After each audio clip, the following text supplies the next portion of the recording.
Dans cette vidéo, on va vous aider dans la prise de décision de quelle plateforme vous devez utiliser pour vos différentes tâches. Est-ce que vous devez utiliser Perplexity? Est-ce que vous devez utiliser ChatGPT? Savoir que Perplexity offre énormément d'avantages. On va voir les différences d'avantages entre ChatGPT et puis Perplexity. Et sans doute à la fin de la vidéo, vous aurez les billes nécessaires pour prendre la décision de switcher sur Perplexity ou de switcher sur ChatGPT. C'est un véritable dilemme pour certains. C'est vrai que je vous l'avais déjà présenté dans mes toutes premières vidéos sur la chaîne. Voilà, je vous avais déjà présenté la plateforme. Elle a changé entre temps, le logo, voilà, le design a changé entre temps. Donc je vais revenir là-dessus, vous présenter à peu près ce que c'est que Perplexity, ChatGPT. Je vais pas trop revenir là-dessus parce qu'on a énormément parlé de ChatGPT sur cette chaîne et il y a plein de vidéos qui en parlent. Donc vous connaissez un peu ChatGPT, c'est le chatbot de OpenAI doté du GPT-4, modèle de langage super fantastique, etc. qui devient petit à petit woke aussi de son côté. On va un peu plus parler de Perplexity. Perplexity, on va le considérer comme un moteur de recherche basé sur les LLM. C'est un peu comme le Bing du web browsing de ChatGPT. On peut l'assimiler au web browsing de ChatGPT mais avec une interface totalement différente. On peut aussi l'assimiler tout simplement aussi au Bing Chat, tout simplement, mais avec aussi une interface différente. Donc c'est en quelque sorte du Google couplé à du Bing Chat ou soit au web browsing de ChatGPT. Donc là, l'interface est classique. Ils reprennent les codes de Google, tout simplement, une petite barre de recherche, voilà, classique, avec voilà un petit logo peut-être ou une petite phrase en haut. Donc c'est classique, hein, voilà, les mêmes codes qu'un moteur de recherche classique, le logo en haut et puis la petite barre de recherche. Donc ils ont repris ça et ensuite là ils ont rajouté un peu quelques éléments, voilà, quelques menus qui vont vous permettre de naviguer assez facilement, d'avoir une très belle expérience utilisateur sur la plateforme. Donc c'est assez simple d'utilisation. Vous venez, vous tapez tout juste ce que vous recherchez comme comme sujet, par exemple un Stable Diffusion 3, Stable Diffusion 3 est sorti, donc on va voir les news par rapport à cela. Donc là, vous allez remarquer qu'il m'affiche donc les news. Donc il m'affiche directement la news. Il m'affiche pas une liste de liens dans lesquels je dois piocher, sélectionner le lien adéquat, le lien pertinent à ma recherche, à ce que je recherche réellement. Donc voilà, il m'affiche directement la réponse ainsi que les sources en haut. Donc là, vous avez les sources, vous pouvez consulter les sources. Les sources sont multiples. Ils peuvent être issus d'articles, ils peuvent être issus de vidéos YouTube, ce qui est très intéressant ici. Donc là, vous avez une source liée à une vidéo YouTube. Vous pouvez cliquer là-dessus pour aller regarder ce que ça donne. Et là, juste à votre droite, vous avez les images. Donc les images liées à la recherche que vous avez faite. Et là, juste en bas, vous avez les sujets liés donc à la recherche que vous avez faite tout simplement. Et ça, c'est hyper intéressant. Donc là, c'est la partie recherche, c'est la partie classique. Tout le monde peut l'utiliser à sa guise. Vous avez donc les liens. Vous pouvez même copier les liens, le partager, hein, les liens de votre recherche, le partager. Vous pouvez même poursuivre la discussion. Voilà. Donc il y a, voilà, c'est simple d'utilisation. C'est très simple d'utilisation. Si vous savez utiliser ChatGPT, vous saurez utiliser facilement Perplexity. Là, vous avez une partie Discover qui vous présente, voilà, les dernières news du moment. Donc là, vous avez le Stable Diffusion 3, le Meta, LG Collab Headset.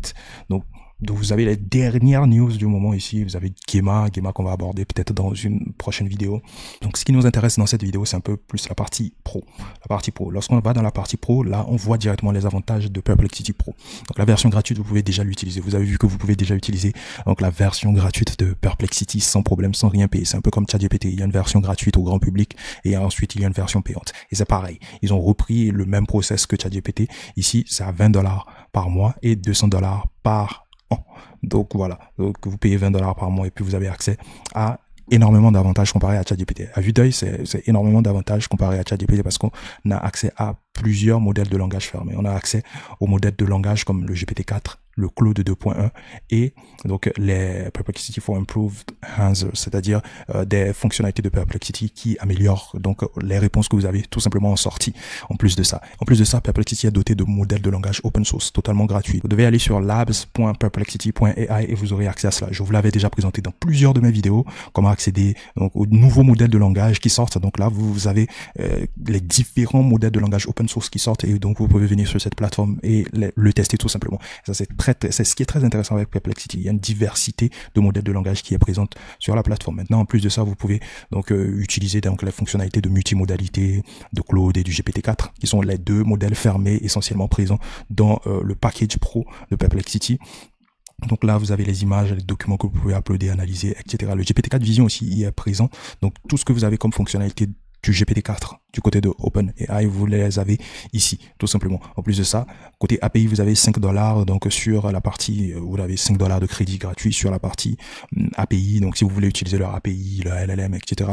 Donc vous pouvez donc utiliser donc la partie API, tout simplement. La partie API est donc comprise dans le package pro de Perplexity.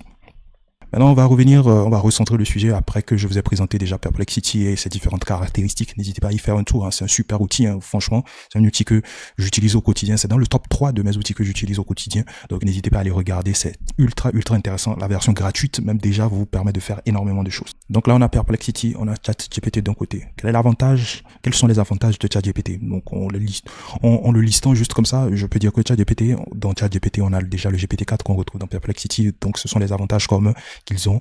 On a le GPT-4 qu'on retrouve donc dans ChatGPT, ce qui est normal. Le GPT-4 Vision y est présent, le code interpréteur. En plus de ça, on a le web browsing qui est présent. Donc on peut dire en quelque sorte qu'on retrouve le web browsing aussi du côté de Perplexity. Ce qu'on ne retrouve pas du côté de Perplexity, c'est le GPT 3.5 qui n'est pas proposé. C'est la dernière version du GPT que les gens ont tendance à utiliser. Donc ça se comprend. Donc voilà, on va pas analyser ce côté-là, on va pas prendre en compte ce côté-là. Mais ce que le ChatGPT en plus qui est différent de Perplexity, c'est la partie plugins. La partie plugins, vous voyez. Donc il n'y a pas de plugins du côté de Perplexity, il n'y a pas aussi de GPT du côté de Perplexity. Le GPT Store, voilà, tout ça ne sont pas présents du côté de Perplexity. Ça veut dire que même si vous devez créer même un assistant, vous pouvez créer un assistant sur Perplexity, ça c'est possible, mais vous ne pouvez pas créer un assistant aussi poussé que sur ChatGPT, parce que dans ChatGPT, vous devez ajouter des bases de connaissances, vous pouvez ajouter des bases de connaissances, vous pouvez utiliser des API, ce qui n'est pas possible du côté de Perplexity, par exemple. Ouais. Donc, du côté de Perplexity, ce qu'on n'a pas sur ChatGPT, c'est les autres modèles de langage, open source, etc. Les autres modèles de langage fermés comme Claude 2.1 qu'on n'a pas, par exemple. Donc là, dans leur pro, ils proposent deux modèles de langage, le GPT-4 et Claude 2.1. Voilà, c'est ce qu'ils proposent, tout simplement. Donc en vrai, la plupart des fonctionnalités sur ChatGPT, on les retrouve sur Perplexity, mais avec un autre modèle de langage en plus. Au lieu de payer $20 pour Claude 2.1 ou le GPT-4 par exemple, vous ferez mieux d'utiliser Perplexity. C'est mieux. Maintenant, pour départager les deux, ça dépend de ce que vous faites comme tâche sur ChatGPT, parce que la plupart des personnes veulent résilier plutôt leur contrat sur ChatGPT et passer sur Perplexity. Donc il faut faire un audit de toutes les tâches que vous avez l'habitude de faire, peut-être sur ChatGPT. Est-ce que vous utilisez d'habitude les plugins? Est-ce que les plugins sont importants dans votre processus, dans les tâches que vous faites sur ChatGPT? Si les plugins sont importants, si les GPT sont importants, gardez votre abonnement. Tout simplement, c'est ce que je vous conseillerais. Mais dans le cas contraire, si vous faites des tâches classiques comme générer des articles de blog, etc., des tâches classiques qui n'incluent pas forcément les GPTs, qui n'incluent pas forcément les plugins, switchez sur Perplexity, vous avez un peu plus d'avantages de ce côté-là. Donc vous aurez la possibilité d'utiliser non seulement le GPT-4 pour rédiger vos articles, mais Claude 2.1 pour rédiger aussi vos articles. Pourquoi Claude 2.1? Parce que Claude 2.1 aussi a un contexte beaucoup plus grand que le GPT-4. C'est quand même le modèle de langage qui a le plus grand contexte sur le marché, près de 200 000 tokens. Et ça c'est fort, hormis bien sûr le Gemini 1.5, bien évidemment, vous l'avez compris. Donc là c'est ultra intéressant et je pense que c'est mieux de switcher dans ce cas vers Perplexity. Voilà. Donc voilà les petits conseils que je peux vous donner concernant Perplexity. Voilà, s'il faut switcher sur Perplexity ou non, utiliser ChatGPT ou non, ça dépend de votre tâches respectives, de ce que vous faites réellement avec ces plateformes au final. Donc voilà. Au final, si vous avez même assez d'argent, vous pouvez garder les deux, essayer de tester les deux au même moment et voir lequel est le plus performant, lequel vous utilisez le plus et puis laisser tomber le deuxième. Ça, c'est aussi une très bonne technique aussi pour vous départager sur les deux plateformes, par exemple. Donc voilà. Donc ce que moi je trouve intéressant sur Perplexity, c'est que si vous utilisez ChatGPT et par exemple Claude 2.1 au même moment, ça veut dire que vous faites un abonnement de $40 par mois, par exemple. Donc au lieu d'avoir ces deux abonnements, vous pouvez plutôt switcher sur Perplexity, faire un abonnement de $20 pour pouvoir utiliser Perplexity. Ok, donc là j'ai terminé avec Perplexity, ChatGPT. J'espère que je vous ai donné des billes concernant voilà Perplexity et ChatGPT. Qu'est-ce qu'il faut utiliser, comment est-ce qu'il faut utiliser, comment est-ce qu'il faut départager tout cela pour optimiser, minimiser les coûts de vos abonnements sur ces différentes plateformes, tout simplement. En plus de cela, en bonus, je vais vous présenter donc deux autres plateformes qui sont similaires à Perplexity, font carrément pareil comme Perplexity, qui sont très intéressantes aussi que j'ai découvert. Donc là, il s'agit de Find. Find, j'avais déjà fait une recherche là-dessus, une biographie sur Adebayor pour tester. Donc Find, c'est exactement un peu comme Perplexity. Il reprend la même structure que Perplexity, les mêmes codes comme moteur de recherche. Donc là, vous avez là un petit champ de recherche là. Vous avez la possibilité de sélectionner votre modèle de langage ici et vous allez remarquer ici qu'il y a le GPT-4 qui est présent ici, mais ça c'est dans la version Pro, le Find Pro. Et Find a son propre modèle de langage à lui-même, un peu comme Perplexity. Perplexity aussi a son propre modèle de langage, je ne vous l'ai pas présenté, mais lorsque vous allez sur chat.perplexity par exemple, vous allez remarquer qu'il y a PPLX70B Online. Donc c'est le modèle de langage de Perplexity. Donc Perplexity aussi a son modèle de langage. Donc on revient sur Find. Find, c'est le même procédé. Vous pouvez uploader des images. Vous pouvez uploader des images, faire plein de choses ici. Donc là, vous avez, c'est pareil. Le principe est pareil. Donc vous pouvez lui demander une biographie de Zizou par exemple. L'affichage est quasiment pareil. Vous avez sauf que là, vous avez les sources à votre droite.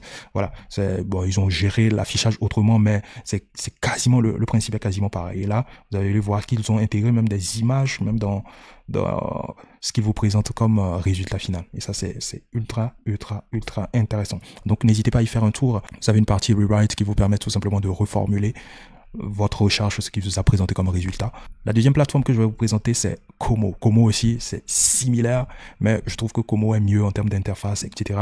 Donc, par exemple, sur Como, c'est pareil, hein, voilà. Sur Como, sauf que là, il n'y a pas d'écriture, donc ils ont repris littéralement les mêmes codes des moteurs de recherche.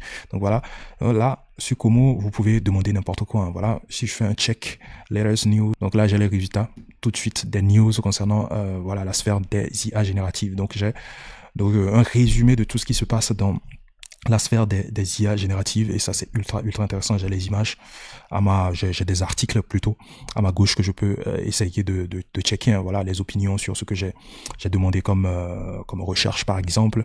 Voilà, donc vous avez des posts sur LinkedIn, vous avez des posts sur medium.com, voilà, pas mal de posts sur LinkedIn qui parlent des IA génératives que vous pouvez checker, essayer de regarder. Et moi je trouve ça super intéressant. Je le trouve mieux que Perplexity, parce que je l'ai utilisé, franchement, l'affichage et les différentes fonctionnalités qu'il propose sont super intéressants. Dans la partie premium, pour s'abonner, vous n'avez même pas un abonnement de $20 ici.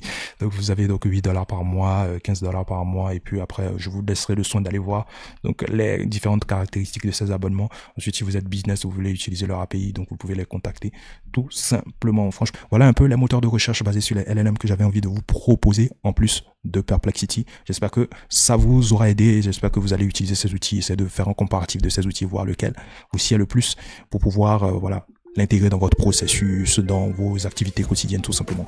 Voilà tout pour aujourd'hui les gars, je vous retrouve à la prochaine. Prenez soin de vous. Peace out.